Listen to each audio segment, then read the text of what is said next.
Some stories begin with a chase, but Strange Darling begins with a lie. A lie about who's the predator. A lie about who's the prey. Probably better for you, though. Doubt that. And a lie that pulls us straight into a nightmare where nothing, absolutely nothing, is what it seems. This is Strange Darling, a 2023 film, a twisted psychological thriller shot like a puzzle, where every chapter rewrites the one before it. Some cuffs, or is there a rope, or is there something that I can put you in and lock it from the outside? Today, we're breaking it all down. The truth, the deception, and the horrifying ending that changes everything.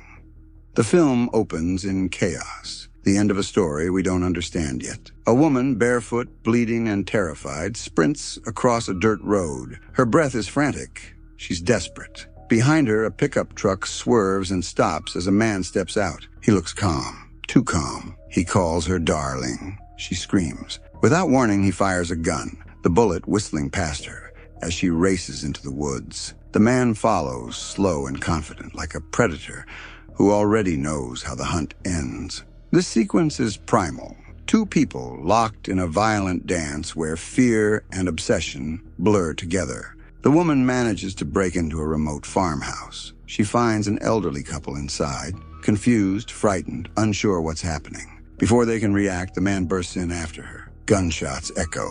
She fights back. The couple lies dead. We still don't know who she is. We still don't know who he is. But the movie wants one thing very clear. Someone is lying to us. We jump backward in time, the first of many non-linear slices.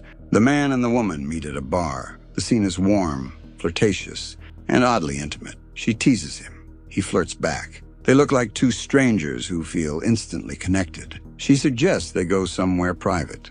He smiles, surprised at how easy this all is. They drive to a cabin in the woods, laughing, drinking, kissing. It feels natural, spontaneous, until it doesn't. Because behind every smile is tension. Behind every touch is something unspoken. It's almost like they're rehearsing. Like neither is being themselves. Like the truth is hiding in a plain sight. Inside the cabin, desire turns into something colder. She asks strange questions. He hesitates before answering. There's a current of manipulation, pulling both of them closer and closer until the night spirals into violence. We see flashes, arguments, threats, shifting power dynamics, but nothing is shown clearly, as if reality is blurred by memory. At sunrise, the dynamic has flipped again. She's no longer in control. He's watching her with unsettling confidence. Something monstrous is growing inside him. Or has it been there from the start?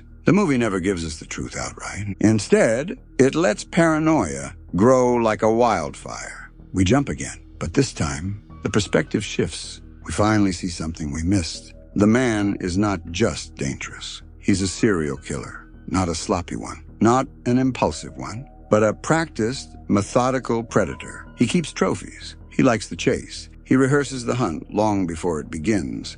And yet, this woman is different. Something about her disrupts his usual pattern. She doesn't play the role he wants her to play. She resists in unpredictable ways. For the first time, he's losing control, and he hates it. And then the movie twists again. We learn the woman is not a random victim. She's not powerless. She's not who she claimed to be. In fact, everything she told him in the cabin was a performative lie meant to disarm him, confuse him, and expose him. She's been surviving men like him her entire life. Her fear is real, but so is her calculation. What started as a hookup turned into a fight for survival when she recognized who he really was. And from that moment, she knew she had only one weapon, his delusion of control. She plays into it. She mirrors him. She manipulates the manipulator. And that's why the chase begins. Not because she's helpless, but because she's resisting. He's not in love. He's not obsessed. He's threatened. We return to the farmhouse sequence, but now we see it with new eyes. The elderly couple weren't killed by him. They were killed because the woman fought back so fiercely that the situation spiraled out of control. The man's calm confidence is a mask. He's unraveling. His ego is collapsing. She's the only victim who has ever made him feel fear, and that terrifies him more than anything else. When they face off, once more, in the farmhouse, she wounds him brutally. She destroys the myth of his invincibility. This isn't just a chase anymore. It's a reckoning. The sheriff finally arrives, and the truth snaps into focus. The killer collapses on the ground, exhausted, beaten, bleeding. The woman stands over him, shaking but alive. She looks like the survivor of a nightmare, but her eyes hold something else. Clarity. The sheriff arrests the man, assuming the story is simple. But nothing about this story is simple. Not the beginning, not the chase, not the violence, and especially not the woman. The last shot of her face makes us question everything we thought we understood. Did she escape by chance or by design? Was she manipulated or did she manipulate? Was she the victim or was she the unpredictable element that the killer never saw coming? The movie refuses to answer, because reality isn't a clean narrative.